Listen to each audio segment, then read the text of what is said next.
पत्थर इतना भारी नहीं था जितना होना चाहिए था। मिसिंग ही रह जाती अगर बॉडी नहीं मिलती तो, है ना? ऐसा तो नहीं था कि रश्मि की हत्या उसके किसी करीबी ने ही की थी जिसके बारे में अभी तक सोचा नहीं गया था? बेटा हम ऐसा करते हैं कि रश्मि का जो लखनऊ वाला घर है उसका अच्छा सौदा करवा देते हैं। रश्मि जिस तरह की जिंदगी जी रही थी उसके साथ तो ऐसा होना ही था।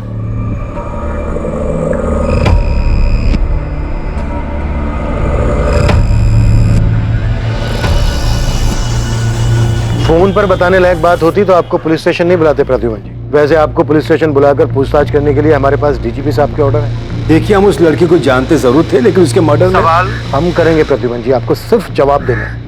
इंस्पेक्टर हम आपके बताए हुए टाइम पर आ जाएंगे, लेकिन आपसे एक रिक्वेस्ट है, आपको जो कुछ भी मिला है प्लीज मीडिया में उसे लीक मत कीजिएगा। आप बिल्कुल बेफिक्र रहिए दशरथ जी, हमें वीडियो मीडिया में लीक करने का कोई शौक नहीं। हमें बस रश्मि के मर्डर केस से मतलब।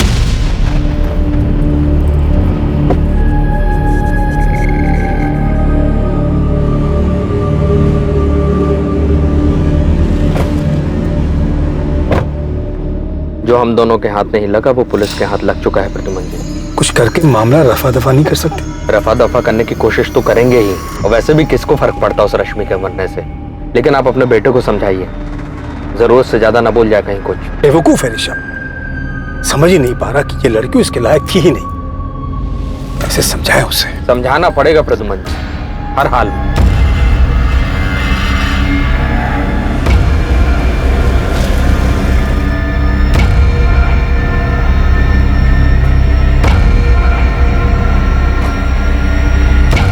परितोष मिश्रा,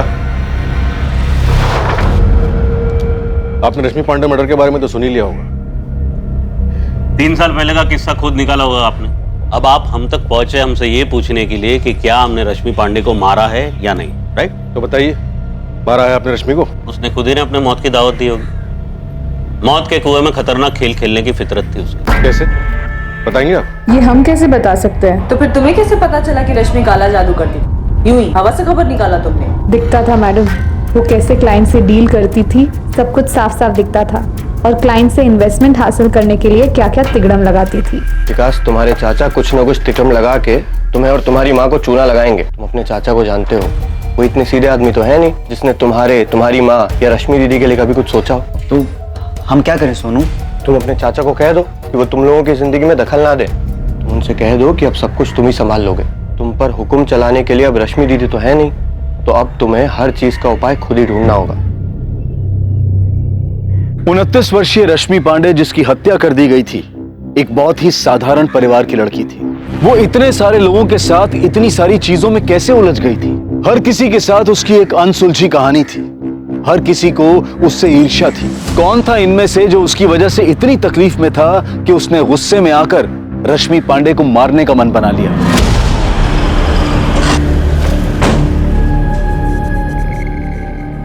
हमें वीडियो देखने की कोई जरूरत नहीं है। हम जानते हैं हमारे पिता और रश्मि किस हद तक जा सकते थे। तो फिर बताओ मुझे, क्या कर रही थी रश्मि? और क्या कर रहे थे तुम? और क्या कर रहे थे तुम्हारे फादर प्रद्युमन चौधरी? और क्या कर रहे थे उनके राइवल दशरथ लाल? रश्मि को समझने में हमसे भूल हो गई। बाकी लोगों की तरह उसने हमारा भी इस्तेमाल किया। पैसे चाहिए थे बस उसे। रश्मि, हमारे पास तुम्हारे लिए एक सरप्राइज है। हमें इसी का इंतजार था ऋषभ। तुम्हें पता नहीं कि हम कितने एक्साइटेड हैं।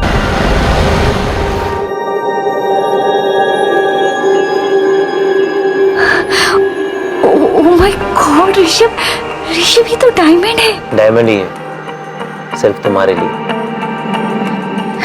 और इससे भी बड़ा सरप्राइज है मेरे पास। शादी करोगे मुझसे? पापा मम्मी, ये रश्मि पांडे है। नमस्ते। हम इनसे शादी करना चाहते हैं। तुम करते क्या हो रश्मि? हम एक इन्वेस्टमेंट कंसल्टेंसी एजेंसी में काम करते हैं सर, और हम वहाँ के सेल्स मैनेजर हैं। और सबसे ज्यादा सक्सेसफुल भी। और तुम्हारे माता पिता क्या करते हैं? तुम रश्मि से शादी करना चाहते थे, लेकिन ये बात हमें ना तो रश्मि की माँ ने बताई, ना ही उसके चाचा ने, और ना ही उसकी फ्रेंड सुप्रिया ने। कोई आपको क्यों बताता? रश्मि ने तो अपनी माँ को खुद बताया था कि उसने हमारा इस्तेमाल हमारे पिता तक पहुंचने के लिए किया है। लेकिन किस लिए पहुंचना चाहती थी वो तुम्हारे पिता तक? क्या लेना देना था उसका उनके साथ? वही जो परितोष मिश्रा के साथ लेना देना था। खुशहाल परिवार था हमारा, बीवी थी, बच्ची, सब कुछ अच्छा चल रहा था। हमसे ही गलती हो गई। परितोष, आज के बाद जी और हमसे मिलने की कोशिश भी मत करना, तुम समझे? गीता प्लीज प्लीज मेरी बात सुनो, ऐसे छोड़ के हमारी जिंदगी से दूर रहो परितोष। हमने डिवोर्स के लिए केस फाइल कर दिया है, अब तो बस एलिमोनी देने के लिए तैयार रहना। अब तुमसे हमारा कोई लेना देना नहीं है। अरे जिया बेटा, गीता गीता प्लीज हमारी बात सुनो। गीता सर, गीता, उस लड़की रश्मि के चक्कर में पड़ने का अंजाम हम आज तक भुगत रहे। क्या कुछ नहीं दिया हमने रश्मि को? जाहिर है आप दो जिंदगियां एक साथ जो जी रहे थे। बिल्कुल सही कहा सर आपने, हम दो जिंदगियां एक साथ जी रहे थे, लेकिन हमें नहीं पता था कि रश्मि के भी दो रूप थे। बिल्कुल सही कहा सर आपने, हम दो जिंदगियां एक साथ जी रहे थे, लेकिन हमें नहीं पता था कि रश्मि के भी दो रूप थे। जब हम उसे पहली बार मिले थे, वो एक छोटी सी एजेंसी में एक इन्वेस्टमेंट कंसल्टेंट थी। उसके काम करने के जज्बे को देखकर हमने उन क्लाइंट्स को दिलवाने में उसकी मदद की जिनको हम अपने काम की वजह से जानते थे। हम उसके चुंगल में सिर्फ इसलिए नहीं फंसे क्योंकि हम उससे आकर्षित हुए, बल्कि उसने भी खुलकर अपने एहसास का इजहार किया।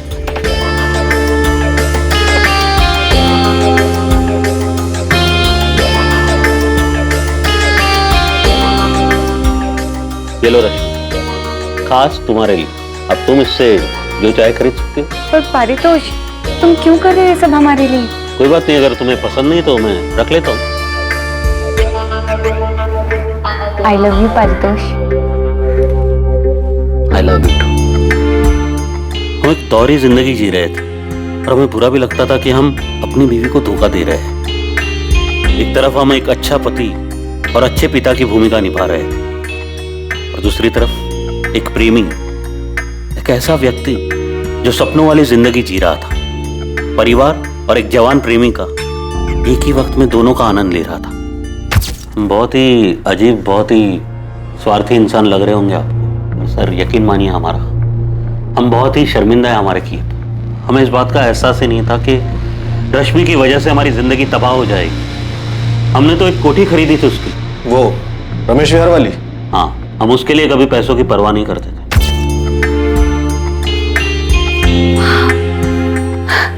ये घर हमारे लिए? सब कुछ तुम्हारे लिए रश्मि, ये घर तुम्हारे नाम होगा। सारे डॉक्यूमेंट्स रेडी है, तो बस दस्तखत कर लो। रियली? हम उसके प्यार में इस तरह बहक गए थे कि समझ ही नहीं पा रहे थे कि हम अपनी बीवी, अपनी बच्ची के साथ धोखा कर रहे थे। और उसी तरह रश्मि के दोहरे चेहरे को भी हम देख नहीं पाए, वो चेहरा जो ना कभी हमने पहले देखा था और ना ही जिसकी कभी कोई कल्पना कर सकता था। उसने आपको धोखा दिया? सिर्फ धोखा, बड़ा ही गंदा खेल खेला उसने हमारे साथ। रश्मि, हमने तुम्हें एक सिंपल सा सवाल पूछा है कि पूरा हफ्ता तुम कहाँ थे? हम तुम्हारी बीवी हैं, हमने तुमसे शादी की है। हम जानते तुम किसके साथ थी और कितने लोगों के साथ थी, हम उन सबको जानते हैं। और वो सब ये भी जानते हैं परितोष कि तुम ऑलरेडी मैरिड हो। और ये सब कुछ हमने तुम्हें इसलिए नहीं दिया कि तुम हमें धोखा दे सको। हम किसी की जागीर नहीं है परितोष, और ना ही हमने तुमसे शादी का वादा किया है। अभी यो भी गया यहाँ से, बंद हो। अच्छा, तो तुम हमारी जासूसी भी करने लगे? ये रश्मि, हमारे घर में रह के हमारे साथ ही निकलो यहाँ से, गेट आउट। शायद तुम भूल रहे हो परितोष, ये घर हमारे नाम पर। तुम उसे हमारे नाम करोगी, वरना क्या एक्सपोज कर दोगे हमें? अभी के अभी इस घर से निकल जाओ और मेरी जिंदगी से भी get out from my life. Calm down Paritosh, सिर्फ 2 करोड़ रुपए, उसके बाद हम तुम्हारी जिंदगी में कभी नहीं आएंगे, प्रॉमिस। तुमने हमारा यूज किया रश्मि, लेकिन हम यूज एंड थ्रो करने वाली चीज नहीं है, समझे? अगर हम तुम्हें बना सकते हैं ना, तो तुम्हें पूरी तरह बर्बाद भी कर सकते हैं हम।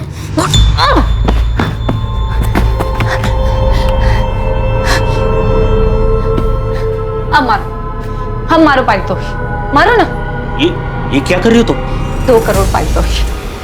देखो देखो माँ, वहाँ हमने कैमरा सेट किया है। क्या? जी हाँ, इस बेड पे जो कुछ तुमने हमारे साथ किया है वो सब रिकॉर्डेड है। रेप के केस में अंदर करवा देंगे हम तुम्हें। इस्तेमाल किया है तुमने हमारा परितोष, शादी के नाम पे धोखा दिया है हमें। ये घर भी तुमने हमें बेवकूफ बनाने के लिए हमारे नाम पर किया है।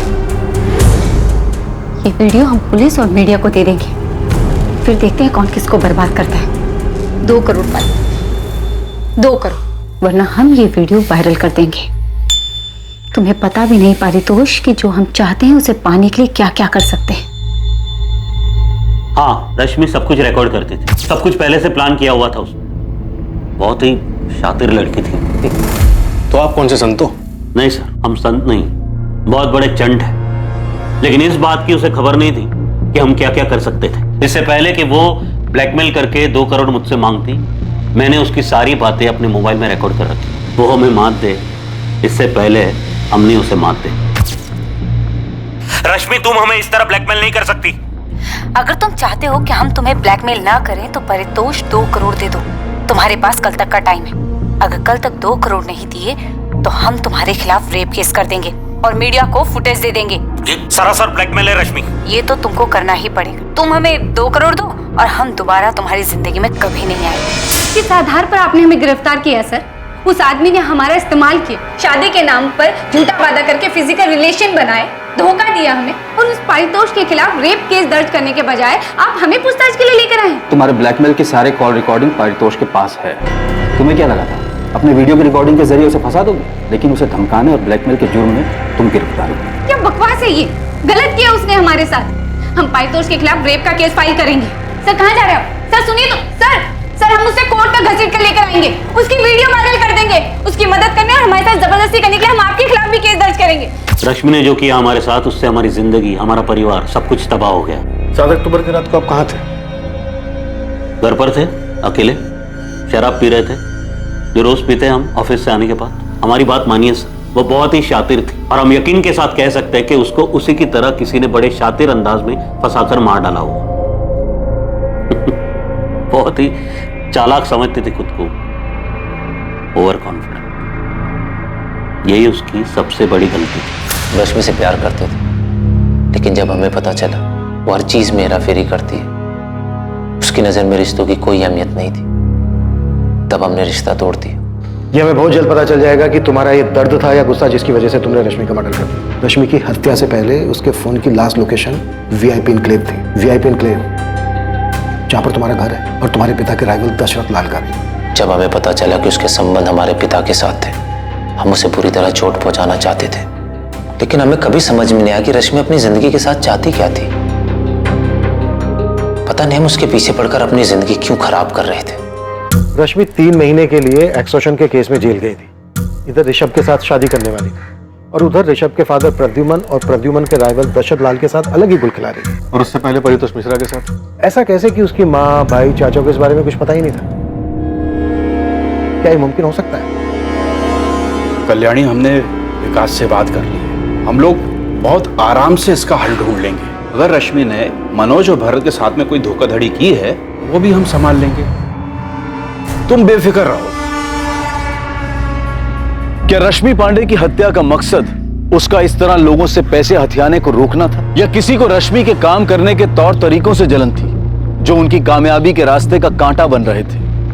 रश्मि एक खतरनाक खेल खेल रही थी। आखिर वो कौन था जिसके रास्ते की रुकावट बन गई थी रश्मि? हम इस बात से इनकार नहीं करेंगे कि रश्मि हमें परेशान कर रही थी और हमने ये बात कभी छुपाई भी नहीं। वीरेंद्र सर से कई बार हमने इस बारे में बात की।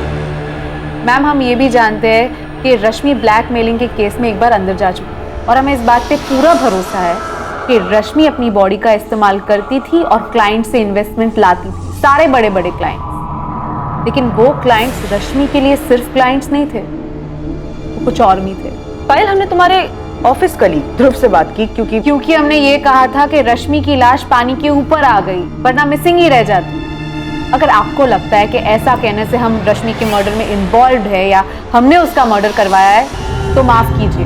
हमने ये बात सिर्फ इसलिए की क्योंकि ये बात साफ है, जो भी रश्मि का हत्यारा था उसने बॉडी के साथ पत्थर इसलिए बांधा था क्योंकि वो नहीं चाहता था कि लाश पानी के ऊपर आ जाए। तो फिर रश्मि का मर्डर किसने किया पायल? मैम, हमने आपसे पहले भी कहा था, हम मानते हैं हम रश्मि को पसंद नहीं करते थे, जलते थे उससे, लेकिन इसका ये मतलब नहीं कि हम इस हद तक गिर जाए कि उसका मर्डर ही करवा दें। लेकिन रश्मि मर्डर करने के बारे में सोच सकती थी, इसकी ऐसी हरकतों की वजह से उसका मर्डर हुआ होगा।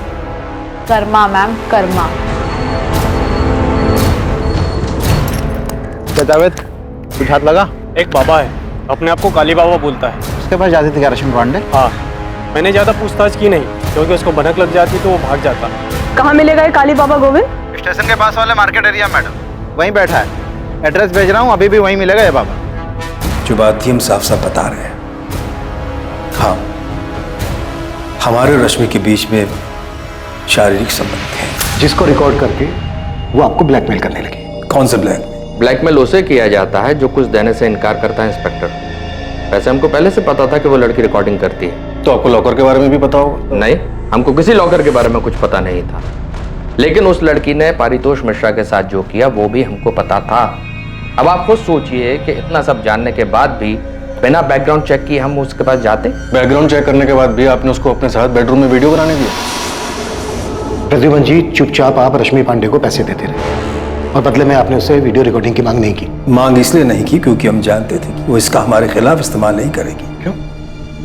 उसने ऐसी गारंटी दी थी आपको? देखिए क्या है, उसे जो पैसे चाहिए होते थे हम उसे दे देते थे, इसलिए हम जानते थे कि वो बस वीडियो रिकॉर्डिंग करके रखती थी, उसका इस्तेमाल नहीं करती थी। देखिए, हम एक बात साफ साफ बता देते हैं। हाँ, रश्मि को पैसा देने का सिलसिला ब्लैकमेलिंग के बाद ही शुरू हुआ था। जब आपको पता ही नहीं था कि वो वीडियो रिकॉर्ड करके पता नहीं था कि उसने रिकॉर्डिंग की थी।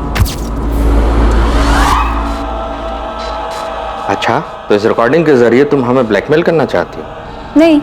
तो रिकॉर्डिंग क्यों करी और किसके कहने पर करी? खुद की मर्जी से। इरादा क्या है तुम्हारा? जो कुछ हमें चाहिए उसको पाना चाहते हैं दशरथ जी। क्या पाना चाहती हो?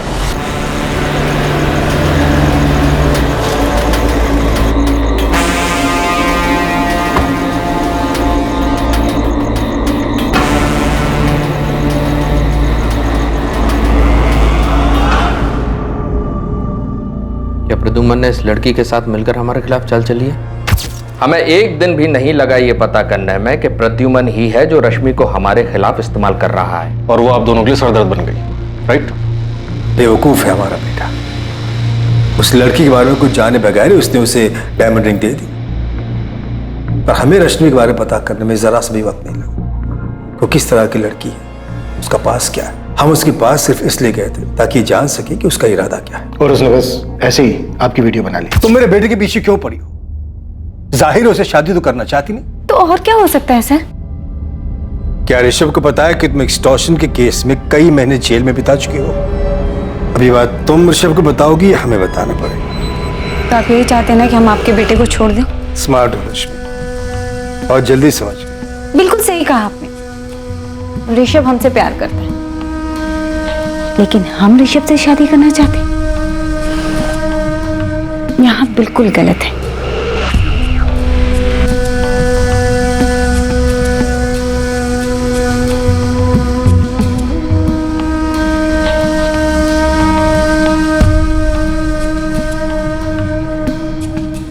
हम उसके पास सिर्फ अपने बेटे को छुटकारा दिलाने गए थे, लेकिन हुआ ये कि आप उसके जाल में फंस गए। उसने आपकी वीडियो बना ली और आपको ब्लैकमेल करने लगी। दशरथ जी को लगा कि हमारी आपसी रंजिश के चलते इनका वीडियो हमने बनवाया है, लेकिन रश्मि तो हमसे भी पैसे लिया करती थी। ऐसे वीडियोस बनाकर पैसे लेती थी, ये कहना बिल्कुल गलत है, क्योंकि पैसे तो हम उसको वैसे भी देते थे और अच्छे खासे देते थे। भाई देखिए, हम भी उसके पास सिर्फ आनंद के लिए ही जाते थे, और जो कुछ वो मांगती थी वो दे दिया करते। और जैसे उसने वादा किया था, उसने खुद ही हमारे बेटे के साथ ब्रेकअप भी कर लिया। वो आप दोनों के वीडियोस बस ऐसे बना रही थी? अब उसने क्यों बनाया, क्या करने वाली थी, ये तो उसने नहीं बताया।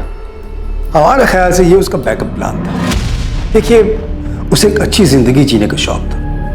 महंगी गाड़ी, महंगे कपड़े, बहुत सारे पैसे, ज्वेलरी। उसे अपना एक लाइफस्टाइल मेंटेन करना होता था। उसे लगा होगा कि अगर हमने पैसे देने बंद कर दिए तब क्या होगा, तब ये वीडियोस ब्लैकमेल करने के काम आएंगे। बिल्कुल यही बात है और एकदम साफ। देखिए, वो खूबसूरत तो थी ही, लेकिन इसके अलावा एक खासियत और थी उसमें। वो अपनी ओर लोगों को आकर्षित करना बहुत अच्छे से जानती थी। आप लोगों के बयान में बहुत तालमेल नहीं है। ऐसा इसलिए लग रहा है कि आप लोगों को रश्मि के मर्डर का शक हम पर है, लेकिन हम दोनों के पास उसके मर्डर की कोई वजह ही नहीं है। ठीक है, थैंक यू। इंस्पेक्टर, एक और बात बता दूं आपको, इससे पहले कि आप खुद पता लगाए या गुस्से में आकर हमारा बेटा आपको ये पता है। 7 अक्टूबर को हम रश्मि के घर गए थे। कब? रात में। हम अक्सर उसके पास रात ही में जाया करते थे। तुमने मनोज पाठक को धोखा क्यों दिया? बस ऐसे। क्या इरादा क्या है तुम्हारा रश्मि? क्या मिलता है? आपको क्या मिलता है यहाँ आकर? हम तो यहाँ मजे के लिए आते हैं, लेकिन तुम्हें कौन सा मजा मिलता है लोगों को इस तरह धोखा देकर? वो भी तब जबकि तुम्हें इतना कुछ मिल रहा है हमसे, दशरथ लाल से और भगवान जाने और कितने लोगों से। इतने पावरफुल होने के बाद भी पावरफुल बनने की चाहत से आपको क्या मिलता है? यही राजनीति है। यहाँ एक बार जो सत्ता का स्वाद चख लेता है, उसकी सत्ता की भूख और बढ़ जाती है। हम भी अपने आप को ऐसे ही पावरफुल समझते हैं। अब खुद को ही देखिए, आप कहते तो हैं हम मजे के लिए आते, लेकिन यहाँ आना बंद नहीं कर सकते। तुम्हें क्या लगता है रश्मि, हम तुम्हारे वीडियो के डर से यहाँ आते हैं? अब ये तो नहीं पता, लेकिन आते तो हैं यहाँ। रश्मि तुम बहुत स्मार्ट हो, लेकिन तुम जैसे लोगों से मैं डर नहीं लगता। तुम हमारे लिए बहुत छोटी सी तितली हो, लेकिन तुमने मनोज पाठक जैसे लोगों को चीट करना बंद नहीं किया। तुम बुरी तरह मात खाओगे, सब करना छोड़ दो। तुम अपने लिए गड्ढा खोद रही हो, और तकरीबन रात 8 बजे हम उसके घर से निकल गए। उस रात की रश्मि की सारी मूवमेंट की इंफॉर्मेशन है हमारे पास। रात को 8:30 बजे तक रश्मि अपने घर पर ही थी, और 9:05 पर उसके फोन की लोकेशन थी VIP इनक्लेव, और 9:15 पर उसका फोन VIP इनक्लेव में स्विच ऑफ हो गया। लेकिन उसको हमने कभी अपने घर बुलाया ही नहीं। ना ही कभी हमने अपने घर बुलाया। आप तो हमारे बेटे के बारे में जानते ही। उस रात रश्मि को किसी ने फोन नहीं किया, और न ही रश्मि ने किसी को किया, पर उस रात रश्मि घर से बाहर निकली थी। और प्रद्युमन जी, आप अब बता रहे हैं कि उस रात आप रश्मि से मिले थे? ये सच है, इसलिए बता दें। प्रद्युमन जी, आप उस लड़की से मिलने गए थे, ये बात आप खुद बताकर अपनी जान छुड़ा रहे हैं। देखिए क्या है, ऋषभ हम पे नजर रख रहा था, उसने हमें देखा था, तो फिर इस बात को छुपाने का कोई मतलब ही नहीं था। प्रद्युमन जी, आपका बेटा उस लड़की के इश्क में था। उसकी आपसे नाराजगी की वजह से कहीं ऐसा तो नहीं कि आपके वहां से निकल जाने के बाद रश्मि को लेकर निकला और जानबूझकर हमारे घरों की लोकेशन की तरफ गया ताकि हम दोनों को फंसा सके? हो सकता है ऐसा। हमारे पापा तुम्हारे घर क्या कर रहे थे? हाथ छोड़ो हमारा ऋषभ, हमें दर्द हो रहा है। दर्द तो हमें भी हुआ था जब पापा ने हमें तुम्हारी बातें बताई। पारितोष मिश्रा वाली बात तुमने हमें क्यों नहीं बताई? पापा ने हमें ये भी बताया कि तुम हमसे शादी नहीं करना चाहती हो। हाँ, हम तुमसे शादी नहीं करना चाहते ऋषभ। तुमने हमारे साथ ऐसा क्यों किया? हमारे साथ ही क्यों? नहीं करना चाहते हम तुमसे शादी ऋषभ, और अगर जानना चाहते हो तो सुनो, तुम्हारे पापा का फिजिकल रिलेशन है हमारे साथ। तो रश्मि की last phone location VIP enclave में दिखा के या तो कोई प्रद्युमन और दशरथ इन दोनों पॉलिटिशियंस को फंसाने की कोशिश कर रहे हैं, या फिर ये दोनों को स्टोरी बना रहे हैं। ये भी पॉसिबल है कि ऋषभ रश्मि से अपना बदला और अपने पिता पर गुस्सा दोनों एक साथ निकाल रहा हो। I mean, एक तीर से दो निशाने। पर मुझे लग रहा है कि हमें रश्मि के परिवार वालों से एक बार पूछताछ करनी चाहिए। उसके साथ लखनऊ में इतना कुछ हो गया और उन लोगों को कुछ पता ही नहीं।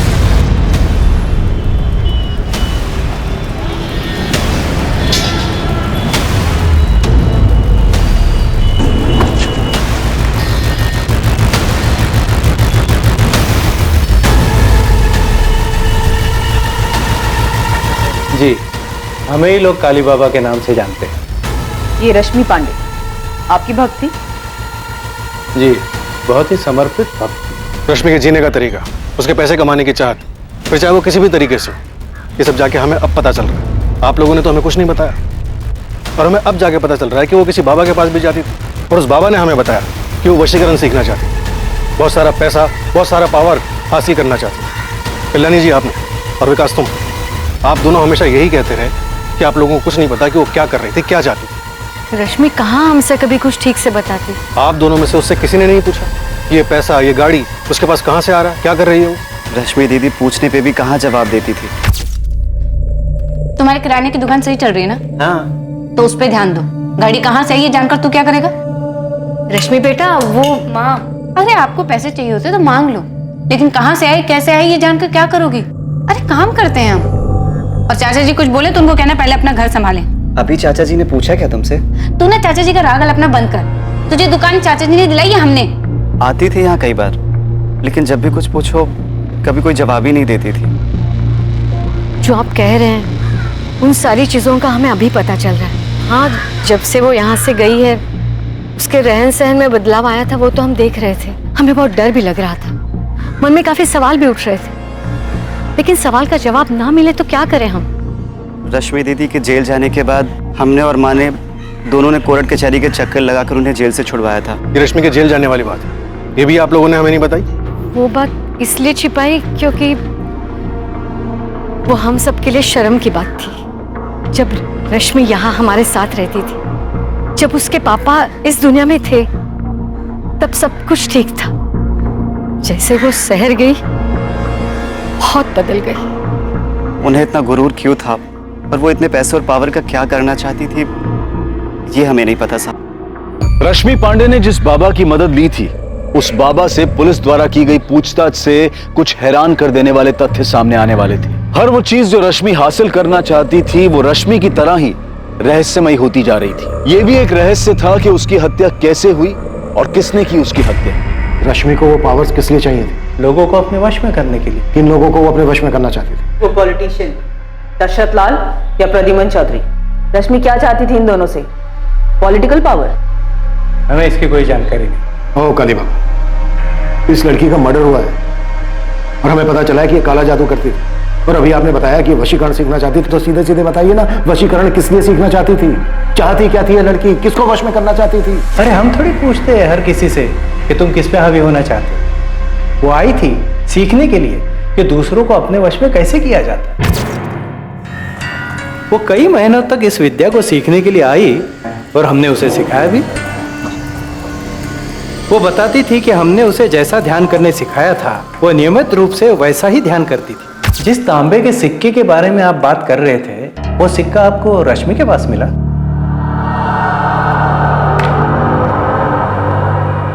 ये वो सिक्का? ये यही है, हमने ही दिया था उसे, और ये विद्या सिखाने की हमने गुरु दक्षिणा भी ली थी। कितने पैसे लिए थे? 3 लाख।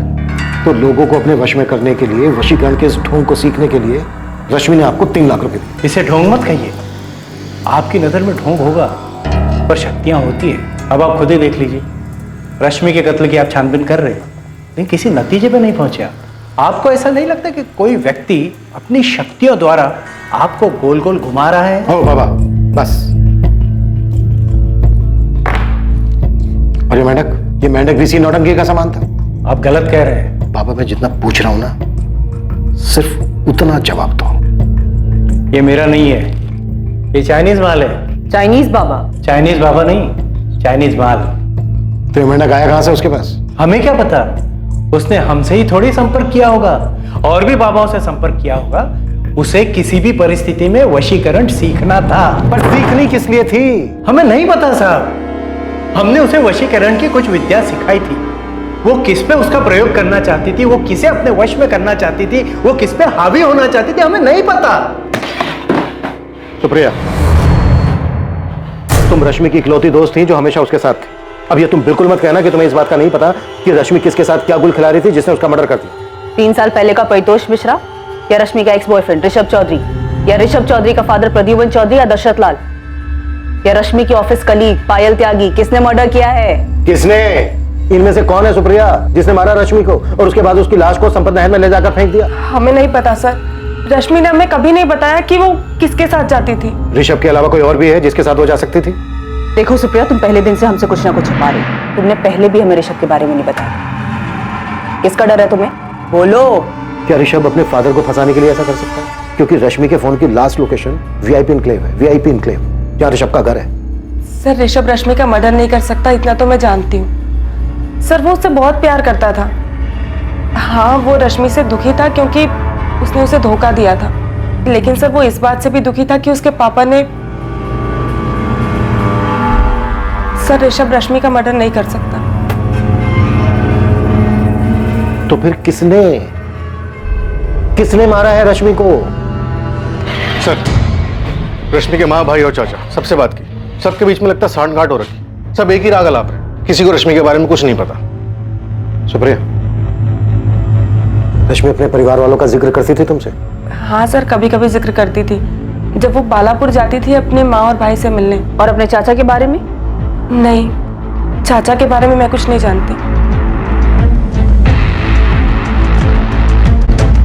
तो पायल त्यागी, ऋषभ चौधरी, परितोष मिश्रा और दशरथ लाल, इन चारों में से किसी के भी फोन की लोकेशन रश्मि के घर के आसपास या फिर संपत नहर का नहीं दिखा रहा है। प्रद्युमन चौधरी? प्रद्युमन चौधरी के फोन की लोकेशन तो रश्मि के घर का ही दिखा रहा है, पर उसने तो खुद ही बोला था कि उस रात वो रश्मि के घर पे ही था। कहीं इस प्रद्युमन ने तो रश्मि को नहीं मारा और हमें घुमा रहा है। तो कैमरा रिकॉर्डर घर से गायब है, इसके पीछे प्रद्युमन चौधरी ही लग रहा है। पहले उसने रश्मि को मारा होगा, फिर गाड़ी में ले जाके संपत नहर में फेंक दिया होगा और किसी और से अपना फोन वापस घर भेज दियो। प्रद्युमन चौधरी का पर्सनल गार्ड है अफजल शेख, उसको उठा के पूछें। मारा उसी ने है जिसे पता था कि रश्मि के बेडरूम में कैमरा लगा है, और वो ये भी जानता था कि रश्मि ब्लैकमेल करने के लिए रिकॉर्डिंग करती है। ये पक्की बात है कि रश्मि का मर्डर उसके घर पर ही हुआ है, वो भी उसके बेडरूम में। और किलर कोई सुराग नहीं छोड़ना चाहता, इसलिए उसने कैमरा रिकॉर्डर निकाल लिया, क्योंकि उसमें मर्डर की घटना रिकॉर्ड हो गई। तो रश्मि का पहला शिकार परितोष मिश्रा, जिसने उसे घर खरीद के दिया था, उसे पता था कि बेडरूम में कैमरा लगा हुआ है। देखो माँ हमने कैमरा सेट किया है। प्रद्युमन चौधरी और दशरथ लाल को भी पता था कि रश्मि के बेडरूम में कैमरास लगे हुए, और उन्हें यह भी पता था कि रश्मि उनकी रिकॉर्डिंग रखती थी। और सर रश्मि का एक्स बॉयफ्रेंड ऋषभ, उसे भी पता था कि रश्मि उसके पिता के साथ क्या कर रही थी। इससे यह पता चल रहा है कि अगर इनमें से किसी ने किया होता तो वो डीवीआर के साथ साथ कैमरास भी निकाल के ले जाता। वो हमारे लिए कोई ऐसा सुराग, डिवाइस या लॉकर नहीं छोड़ता जिसमें हमें पेन ड्राइव जैसा सबूत मिलता, क्योंकि ये सब जानते थे कि रश्मि रिकॉर्डिंग करती थी, और इस रिकॉर्डिंग की वजह से वो इन लोगों को ब्लैकमेल भी कर रही थी। तो वो रश्मि की ऑफिस कलीग पायल त्यागी, पायल रश्मि से नफरत करती थी, तो फिर रश्मि पायल को अपने घर के अंदर क्यों आने देगी? और सर रश्मि को मार के सुप्रिया को क्या मिलेगा? बिल्कुल ठीक, तो रश्मि के बनने से किसको फायदा होगा? ये कोई ना कोई रश्मि के परिवार वाला ही है, और अब तक हम दूर के लोगों के बारे में सोच रहे हैं। केस की जिस तरफ पड़ताल कर रही टीम का ध्यान नहीं गया था, अब वहीं से एक बहुत अहम सुराग मिला था, और इस जानकारी से रश्मि पांडे की हत्या के राज का पर्दाफाश हो गया था। हाँ गोविंद, बालापुर से कोई खबर? सब डायरेक्ट नहीं पूछा, लेकिन रश्मि के भाई विकास का किराना स्टोर है, इसमें उसका पार्टनर है सोनू कश्यप, उससे बात किया मैंने। सोनू ने हमें बहुत जरूरी खबर दी है जो विकास ने हमें कभी नहीं बताया। क्या इन्फॉर्मेशन है? भोलाराम पांडे, विकास और रश्मि का चाचा, वो दोषी हो सकता है।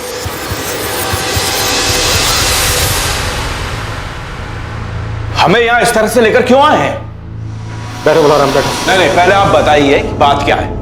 आपके लोग ऐसे ही आए और उठाकर यहाँ ले आए? भोलाराम, आपने विकास से कहा था कि आप रश्मि के पैसे और उसकी लखनऊ वाली कोठी का अच्छा सौदा करवाकर सब कुछ सेटल कर दो। बड़े आराम से वहां विकास को अपने लपेटे में ले रहे थे तुम। लपेटे में? क्या कह रहे हैं आप? वो मेरा भतीजा है, थोड़ा भोला है, इसीलिए मैंने कहा था। भोला है तो फिर आपके नीचे दबा हुआ है। विकास, जब तेरे चाचा ने तुझसे ये सब कहा तो तूने आके हमें क्यों नहीं बताया? मैडम जी, हमें नहीं लगता कि चाचा जी कुछ गलत कर सकते हैं। तेरे दोस्त सोनू कश्यप ने हमसे साफ कहा कि तू ना समझे, तेरे चाचा सब हड़प लेंगे, रश्मि के रहते हुए ऐसा नहीं कर सकते, इसीलिए उन्होंने रश्मि को रास्ते से हटा। नहीं, चाचा जी ऐसा नहीं कर सकते। और अगर किया है विकास, और ये बात तुझे पता है, तो तू अपनी बहन के हत्यारे को बचा रहा है। विकास, ये बात जानता है ना तू?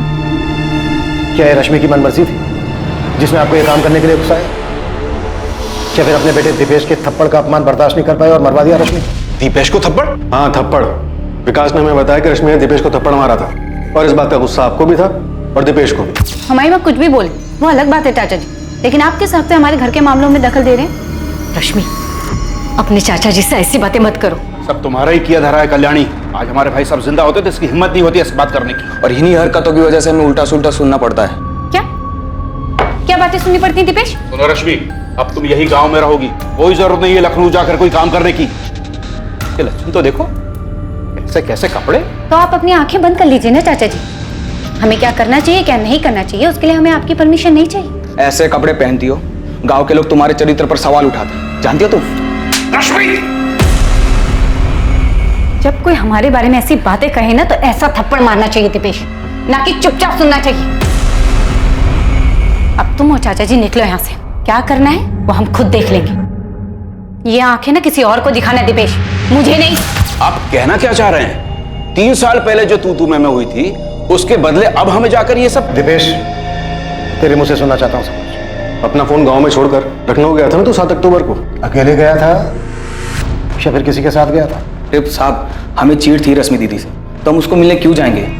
तो वो भी 3 साल बाद एक थप्पड़ का बदला लेने के लिए। थप्पड़ की ठेस दीपेश को ही नहीं, हमें भी लगी थी, विकास को भी लगी, कल्याणी को भी लगी, हम सबको लगी थी। हम सब रश्मि के व्यवहार से और उसके पहनावे से परेशान थे। तो सबने साथ में मिलकर मारा रश्मि को। आपका बेटा दीपेश, रश्मि की मां कल्याणी और रश्मि का भाई विकास। अरे साहब, ये क्या बात कर रहे हैं आप? हमें तो ये भी नहीं पता था कि रश्मि दीदी लखनऊ में कहाँ रहती है। ना खुद उसके भाई विकास को या उसकी माँ को पता था, तो हम कैसे मारते उसको? आप असली कातिल को तो पकड़ नहीं पा रहे, इसलिए मनगढ़ंत कहानी बना रहे हैं। हमने उसके साथ ऐसा किया था, ये किसने बताया आपको? विकास ने? नहीं, वो बता ही नहीं सकता। पुलिस को मिली एक छोटी सी सूचना के आधार पर रश्मि पांडे के सभी करीबी रिश्तेदारों से पूछताछ के दौरान पता चला कि रश्मि की हत्या में उसके चाचा भोलाराम पांडे और उसके बेटे दीपेश पांडे का हाथ हो सकता है, लेकिन उनके खिलाफ कोई ठोस सबूत नहीं मिल सका। पर पुलिस की टीम के रश्मि के गांव बालापुर जाने से इस केस में एक नया मोड़ आ गया था। इसने दोषी को बेनकाब कर दिया था और ये इस केस की जांच कर रही टीम को बेहद हैरान कर देने वाला था। सर, कॉल रिकॉर्ड्स और लोकेशन के हिसाब से इनमें से हम किसी पे भी हाथ नहीं डाल सकते। सबने अपने फोन गांव में छोड़कर क्या लखनऊ में आके कांड कर दिया? तो ट्रैफिक डिपार्टमेंट संपत नहर की तरफ जा रहा है, सभी रास्तों की सीसीटीवी फुटेज स्कैन कर रहे हैं। रश्मि की लाश को नहर तक ले जाकर फेंकने के लिए किसी गाड़ी का इस्तेमाल तो हुआ होगा, शायद फुटेज में दिख जाए। हाँ महादेव, अब तो आपके डिपार्टमेंट से किसी बड़े खुलासे के होने का इंतजार है हमें। इब्राहिम, भोलाराम और उसका बेटा दीपेश और रश्मि का भाई विकास, इन लोगों के खिलाफ कोई सबूत नहीं मिला। लेकिन ये आदमी जिसने इस केस में भोलाराम को संदिग्ध बताया, ये कौन है? उसका नाम सोनू कश्यप है। विकास के किराने की दुकान में उसका पार्टनर है वो। एक बार उसे ट्रैक करो, शायद कुछ मिल जाए। हाँ, ये दिखा है इस फुटेज में। 7 अक्टूबर की रात को एक रोड पर जहाँ सीसीटीवी लगा, एक टैक्सी में है, खुद चला रहा है, लेकिन ये संपत नहर वाली रोड नहीं बल्कि लखनऊ की एक रोड।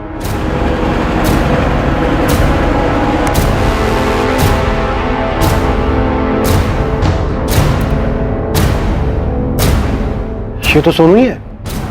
और उसने हमें बताया था कि भोलाराम ही दोषी है। नहीं सर, मैंने क्रॉस चेक किया। 7 अक्टूबर की रात को सोनू के फोन की लोकेशन उसके गांव बालापुर की ही है। मतलब ये सोनू हमें घुमा रहा है। ये क्या गेम खेल रहा है तो सोनू? लखनऊ में 7 अक्टूबर को तो दिखा है तू। और तो सब कुछ भोलाराम पांडे और उसके बेटे दीपेश पे डाल रहा।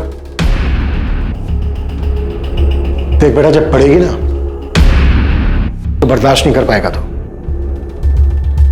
तेरी शक्ल बता रही है कि एक ही थप्पड़ काफी होगा तेरे लिए।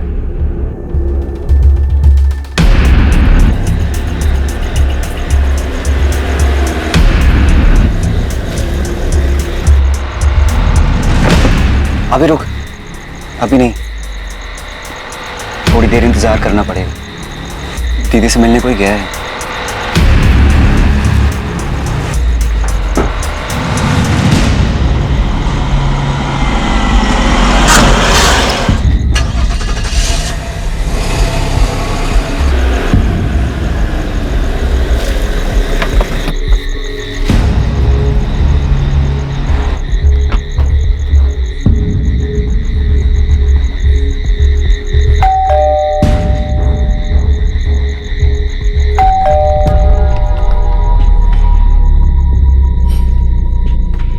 विकास, तू यहाँ? वो कुछ काम था दीदी। कैसा काम? वो कुछ पैसे चाहिए थे।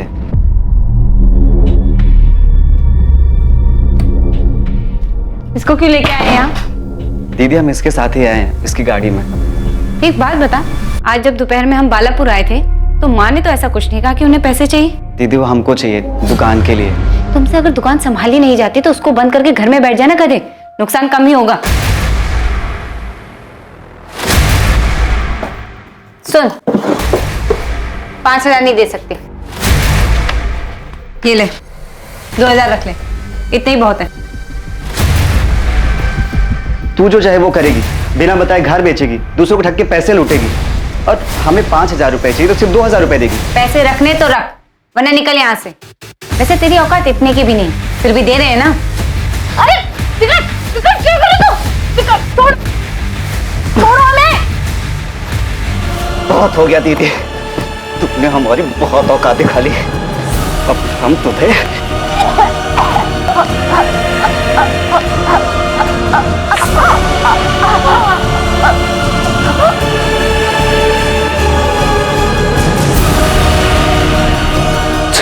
चल निकलते हैं यहाँ से। तू वो कैमरा रिकॉर्डर निकाले, जल्दी देख, यहीं कहीं होगा। वो लोगों को ब्लैकमेल करके ठगने के लिए लगा के रखती है।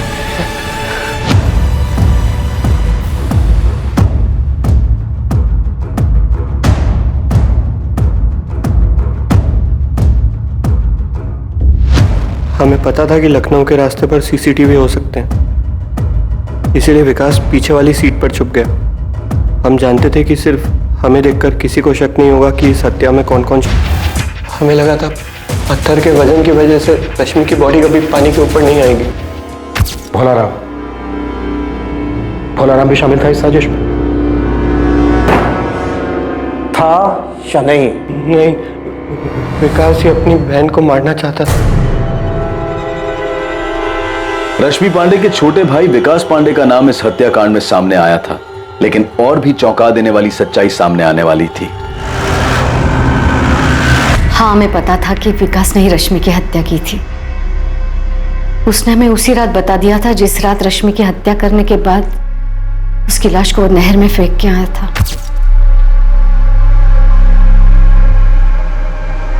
तुमने ठीक किया बेटा, वो उसी लायक थी।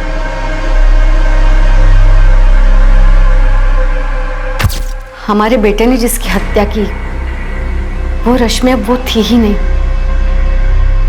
जिसे हमने जन्म दिया था, पाल पोस के बड़ा किया था। बहुत झेल चुके थे उसको, बहुत बातें सुन चुके थे उसकी। माना कि वो गलत थी, पर क्या तब भी उसकी हत्या करना सही था? आपके लिए कहना आसान होगा साहब, लेकिन उसने जो किया, उसकी हरकतों को भुगतना हमारे लिए आसान नहीं था।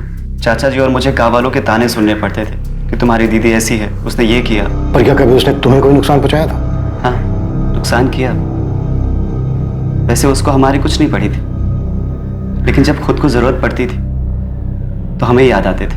और जब भी वो घर आती सबके साथ बहुत बुरा व्यवहार करती थी। चाचा जी, मैं, दीपेश, सबको बहुत खरी खोटी सुनाती थी। खुद तो सारे गलत काम करती थी, लेकिन हमें नाकारा, ढक्कन ये सब बुलाती थी। बोलती थी हम किसी काम के ही नहीं है। जो मुंह में आता था वो सब कुछ हमें बोल देती थी। सारी हदें पार कर चुकी थी और हमने उसे उसके किए की ही सजा दी। तुम कौन होते हो किसी को सजा देने वाले? तुम सिर्फ एक हत्यारे हो जिसने रश्मि की हत्या की है, और तुम्हारे साथ वो तुम्हारा पार्टनर सोनू और तुम्हारी माँ भी हत्यारे ही हैं। हाँ, हम हैं गुनहगार। रश्मि की हरकतों की सजा हम हर दिन भुगत रहे थे।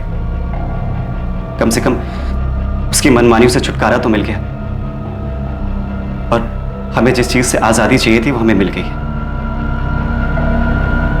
रश्मि पांडे का भाई विकास पांडे, उसके पार्टनर सोनू कश्यप और रश्मि की मां कल्याणी पांडे को इस हत्या के लिए हिरासत में ले लिया गया। इस पूरी कहानी में किसके साथ धोखा हुआ? कोई इंसान कुछ भी पाने के लिए लोगों को धोखा दे सकता है। अपने स्वार्थ और कुछ भी पाने की जिद में वो अपने किसी भी गलत कदम को सही ठहरा सकता है, लेकिन ऐसा करके कोई इंसान कहां तक पहुंच सकता है? रश्मि की हत्या को उसके बुरे कर्मों की सजा बताकर इस अपराध को उचित नहीं ठहराया जा सकता। यह अपराध ही है। झूठ और फरेब इंसान को एक बहुत ही खतरनाक रास्ते पर ले जाता है, जहां वो सिर्फ अपने बारे में सोचता है और दूसरों के साथ वो कितना गलत करता है इस बात का उसे कोई फर्क नहीं पड़ता। लालच और स्वार्थ इंसान के देखने और समझने की क्षमता को खत्म कर देते हैं, जिसकी वजह से वो सही और गलत में फर्क नहीं कर पाता और ये उसके लिए घातक साबित होता है। अब मैं अनूप सोनी आपसे विदा लेता हूं। अगले एपिसोड में रात 10:30 बजे आपसे फिर मुलाकात होगी एक और नए केस के साथ। और याद रखें, क्राइम और आपके बीच में सिर्फ इतना फर्क है कि आप कितने सतर्क हैं। सतर्क रहें, सुरक्षित रहें। जय हिंद।